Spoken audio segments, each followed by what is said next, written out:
अनेकांना प्रश्न आहे की पुण्यात जी गुन्हेगारी वाढलेली आहे तिचा खात्मा कोण करणार. अर्थात पोलिसांकडे सगळेजण पाहतात, तुम्ही तशी कारवाई करता, मात्र तुम्ही आता सगळं मनावर घेतलंय का आणि मुळातूनच ही गुन्हेगारी नष्ट करण्याचं ठरवलंय का. आता तुम्ही थेट जिथून बंदुका येतात तिथेच कारवाई केलेली आहे. कशी टीप मिळाली होती आणि कसा ट्रॅप लावला. ओके. जी उमरटी गावामध्ये जी कारवाई झालेली आहे त्यामध्ये चांगल्या प्रकारे इन्व्हेस्टिगेशन त्याच्या अगोदर झालेलं होतं. एका महिन्यापासून आम्हाला इन्व्हेस्टिगेशनमध्ये आम्ही होतो. 2 नोव्हेंबर रोजी आम्हाला एक पिस्टल सापडली होती. तिथून मग आम्ही तपास सुरू केला. बॅक ट्रॅकिंगमध्ये अनेक सप्लायर्स पकडले, त्यामधून मग काही डिस्ट्रीब्युटर्स पकडले, काही पिस्टल्स रिकवर झाल्या. तिथून मग आम्ही उमरटी गावापर्यंत आमचं लिंकेज लागलं होतं through technical analysis, through interrogation of various accused. मग त्यावरून मग माननीय CP सरांसोबत डिस्कस केलं. Crime DCP sir, additional CP crime sir, eastern region sir यांच्यासोबत चर्चा करून एक कारवाई करण्याचा एक मानस होता. कशा प्रकारे कारवाई करायची हा एक वेगळा प्रश्न होता. Either to send a short team आणि अक्युज्ड पिकअप करणे किंवा मग मोठ्या प्रमाणात कारवाई करणे. तर त्यावेळेस एकदा आम्ही ट्रायही केला, एक ट्रॅप लावण्याचा ट्राय केला तिथे पिस्टल जे विक्रेते आहेत त्यांच्यावर, पण तो अनसक्सेसफुल झाला. हे रफली एक आठवड्यापूर्वीची गोष्ट आहे, म्हणजे रेडच्या आधीची गोष्ट आहे. आणि त्यावेळेस फेल झाला तो ट्रॅप. मग आम्ही गावात आमची काही PSI आणि आमची टीम ही गावात रेकी करण्यासाठी गेली होती. रेकी केली पूर्ण गावाची, समजून घेतला पूर्ण परिसर. ज्या पोलीस टीम्सने तिथे कारवाया केलेल्या आहेत त्यांच्यासोबत चर्चा केली. त्यावेळेस कळालं की स्मॉल ॲक्शन टीमसोबत हे होऊ शकत नाही. थोडं लार्ज स्केल ऑपरेशन याला लागणार आहे, कारण प्रतिकार भरपूर होतो.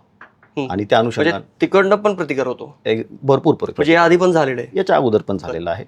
अनेक वाईट अनुभव तिथं आलेले आहेत. ते भरपूर वेळेस पोलीस ऑफिसर्सला किंवा कर्मचाऱ्यांना किडनॅप करतात किंवा त्यांच्यावर दगडफेक करतात. फायरिंग होण्याची पण शक्यता आहे, कारण तिथे आर्म्स मॅन्युफॅक्चरिंग आहे, त्यामुळं आर्म्स मोठ्या प्रमाणात असणार आहेत. त्या अनुषंगाने चर्चा करून माननीय CP सरांनी मग सांगितलं की एक मोठ्या प्रमाणात कारवाई करायची आपल्याला. आणि त्या अनुषंगाने फौज पूर्ण आपण तयार केली होती आणि तिथून आपण रवाना झालो होतो. हे करत असताना कुठल्या कुठल्या अडचणी आल्या, म्हणजे ऑन फील्ड ज्यावेळेस तुम्ही गावात गेले राईट त्यावेळेस तुम्ही काय पाहिलं. अशा ऑपरेशनमध्ये सर्वात महत्त्वाचं असतं सरप्राईज एलिमेंट. कारण आम्हाला रेड टाकायची आहे, लेटस आज रेड टाकायची आहे, तर हे ऑपरेशन लॉन्च होणारे 2 दिवसापूर्वी, 2 दिवसा अगोदर हे लॉन्च होणार आहे. इथून पूर्ण आपल्याला मेन आणि मटेरियल हे सोबत घेऊन तिथपर्यंत पोचायचं आहे. तिथे पोचेपर्यंत गोपनीयता बाळगायची आहे आणि मग तिथं जाऊन सकाळी सकाळी रेड करायची आहे. तर या पूर्ण सर्वात महत्त्वाचं चॅलेंज या पूर्ण ऑपरेशनमध्ये सरप्राईज एलिमेंट मेंटेन करणं हे फार महत्त्वाचं असतं.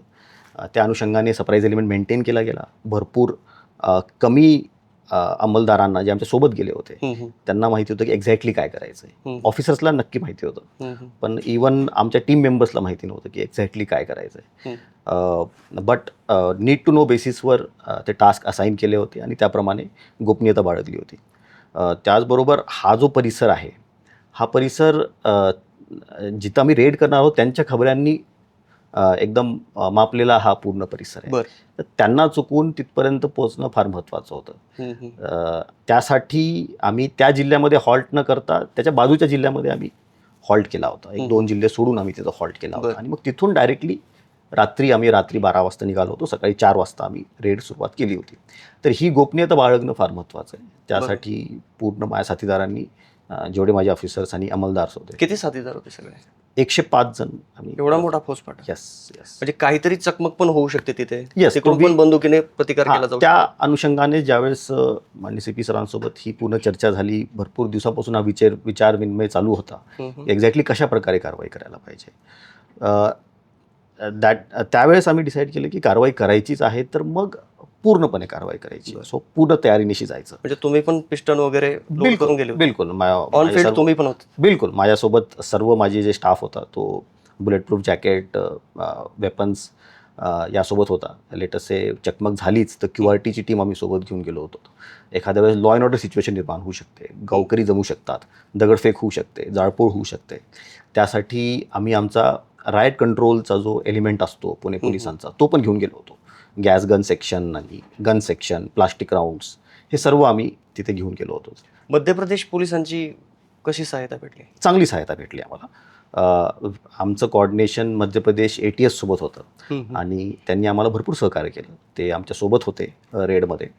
त्यांची जे एक्सपर्ट या फील्डमधले जे एक्सपर्ट आहेत, प्रत्येक ATSमध्ये एक्सपर्ट्स असतात, त्यांच्या एक्सपर्टची भरपूर आम्हाला मदत झाली आणि त्यांनी भरपूर आम्हाला मदत केली. सोशल मीडियाच्या भाऊ गर्दीत विश्वासार्हतेने चकाकणारे नाव म्हणजे लेट्सअप मराठी. सगळ्यांना, सगळ्या नागरिकांना ती स्पीच, ती लेट्सअप वरील मुलाखती म्हणजे विचारांचा खजिना. त्यानंतरच्या निवडणुकीमध्ये मला सोडून गेले. बातम्या केवळ वस्तुस्थिती सांगणाऱ्या, न प्रोपगंडा, फक्त जनतेचा अजेंडा.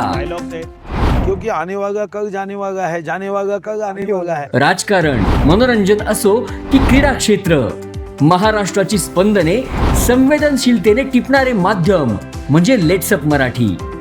जगासोबत एक पाऊल पुढे राहण्यासाठी लेट्सअपचे ॲप, सोशल मीडिया आणि वेबसाईट सोबत कनेक्टेड रहा.